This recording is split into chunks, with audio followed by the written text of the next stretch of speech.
100.3 Philly's R&B, Ash Mack here, and I have a very special guest in the building, Chill Moody. Welcome, give him Ash a Mack, round of applause. What's up? What's up? Woo! Thanks for having me. Of course. Now, when I first got here, a lot of people have mentioned your name when Word. it comes to Chill Moody. You're doing big things in the city, been an artist here and someone that always gives back. And I was like, okay, who is this Chill Moody guy that everyone's talking about? So we have mutual friends, and it's crazy because how we met was very organic. I was like, oh, this is Chill Moody. You know what I mean? So number one, thank you so much for making time for us. No, thank you. And we would love to know more about you and what you're doing now in 2024. What have you been doing? Trying to catch up on some sleep, Ash Mack. I've been running around. Right now we in Moody's Klubbhouse season. I shot this TV show, Moody's Klubbhouse. We're going to be releasing it this year, and just doing a lot of content and live events to promote said show. It's an emerging artist platform. I've always described it as Tiny Desk but louder, and Drink Champs but a little quieter. I love that description. I love that so much. It's just visual. You understand what I'm saying? Yeah. But the artists, they come through, they do 3 songs with our house band. House band is led by Eugene Man Roberts, who is West Philly native, John Legend's music director. He's been playing keys for John for, I don't know, like 20 years or whatever. They perform 3 songs with the house band, and then they sit with me at the bar and either drink Nice Things beer or Nice Things kombucha, or now Nice Things wine, and we just talk about the music and their career and things like that. So where did you get to the point where you said, I want to create a platform like this and then turn it into a show? We always move, and I say we talk about my team, my family, we always move under the guise of creating things that we wish existed. So when I was coming up, I wish we had something like a Moody's Klubbhouse. When I was coming up in the game out here, I would hear stories of the Black Lily and the 5 Spot and the things that the Roots and Questlove, more specifically, and guys like that were doing back then. I'm like, we need something like that in Philly. And we had our moments with the Blockley and a couple other like grassroots movements that were building it, but it was never nothing that we could just pin like this is similar to that feeling that felt the same way. That I saw people's eyes light up when they spoke about it, the way I saw them speak about the Black Lily and the 5 Spot. So that's what I'm trying to create. And then also with just in traveling and putting people on the artists like I always do, and just noticing that, the artists that I really, really was rocking with, a lot of them weren't getting the shine that I felt like they deserved, strictly off of talent. Like, these people are super talented, and Philly has A-level talent and sometimes like D-level industry. So it's like we need to build some industry here so our talent can stay here and everybody eats. What are some tips that you can give for up-and-coming artists? Philly is a top market to me. So with that, what would you say for those emerging artists that feel like they're not getting recognition, that they're not getting shine? What are 1 or 2 tips that you can provide to them? Patience is important. This is not gonna happen overnight. You gotta maintain some level of patience in it all, and level-headedness through that patience. So that's like the core advice that everybody should move by. And other than that, just be prideful in where you're from. Be prideful in the fact that this is a music mecca. This is a top market, as you say. And be prideful in that. Carry that flag with you in the city and abroad. Because I feel like we fly further together. In that sense. So it's important to carry that flag and be prideful in what Philly is.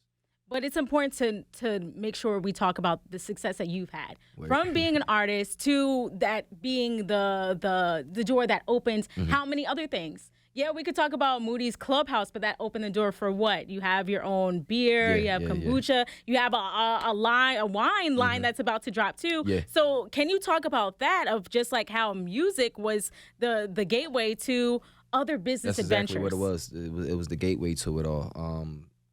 It started in a simplest sense. You come to a show, you buy a CD. This was back in the day when we had CDs at the show. You come to a show, you buy the CD, you like the CD, you go home, you tell your friends about it, you come to the next show, you're not going to buy that CD twice. Right. So we need more ways to find support within our supporters. So, you drop merch and you do hoodies and T-shirts and things like that. But I started noticing the influence I had from the stage when everybody in the crowd is drinking the same alcohol that I'm drinking on the stage. At this time, it was Jameson. I used to drink a lot of Jameson, so I noticed everybody's drinking Jameson. And then talking to the bar managers after the show, and it's like, we sold 17 bottles of Jameson at a hip hop concert. Like, what are you doing out here? Like, what's popping? And it's like, oh, we got some influence. So, the long and short of that is that turned into, hey, we need our own brand, as opposed to, going to these other brands and trying to get funds and trying to get product from them. It's like, let's just develop our own stuff. And that's where Nice Things Beverages kind of birthed. So yeah, we got Nice Things Beer, we got a hazy IPA, and we got West Philly Pills. Then we got Nice Things Kombucha, partnership with Baba's Bucha. We got about 3 flavors of that. Blue Pineapple is coming back out this spring. That's another flavor. And yeah, at Moody's Clubhouse at City Winery, we are dropping Chateau Nice Things, which is the red wine. Come on, Nice Things. And we'll be experiencing a lot of nice things this Saturday. So when we get to experience your Clubhouse live, what is the experience and the mood that you're really setting for people to take away? Remember New York Undercover?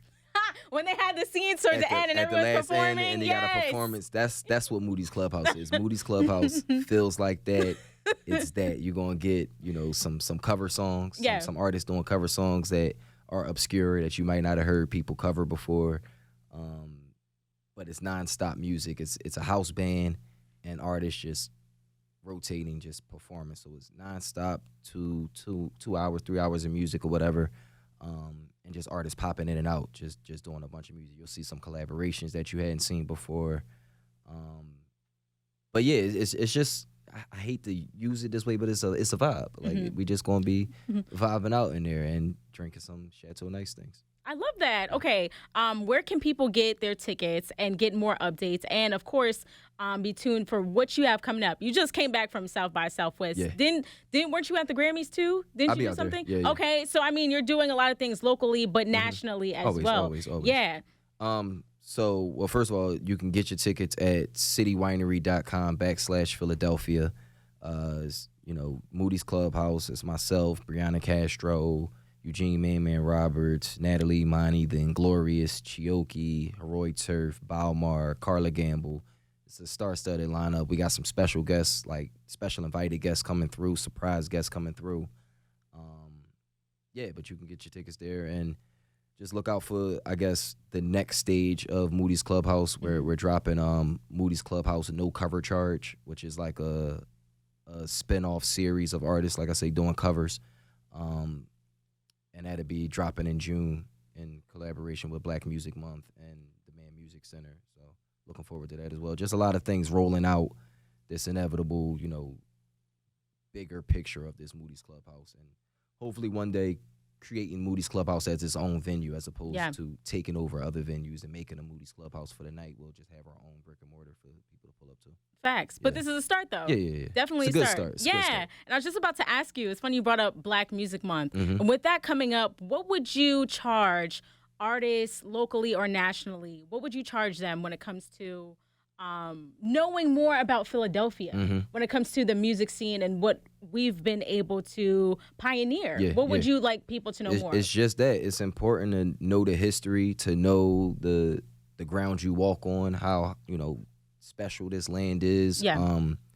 So much started in Philly, and we can be all day talking about it. This is the reason, stations like Classics lives in Philly, because, we got it all. We did it all. Everybody used to come here to record their records, and it's still something in the air here. It's still a reason that, we have that A-level talent, but it's important to know that history so you can make sure that cycle is never broken. If you don't know where you come from, you don't know where you're going. Whatever old adages all the old heads used to use, it's all real stuff though. Right. Like, you got to know what's going on. So I would charge and tell people to take action and understanding the history, learning the history.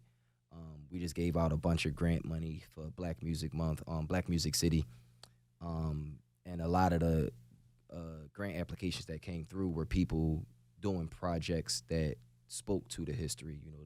The Gamble and Huff, the Carvin and Ivan, Dre and Vidal, Helen and Terry, like all of these crazy duos of producers that, songwriters and producers and artists that come from this city. A lot of people are, paying homage to them. Yeah. And I think that's important.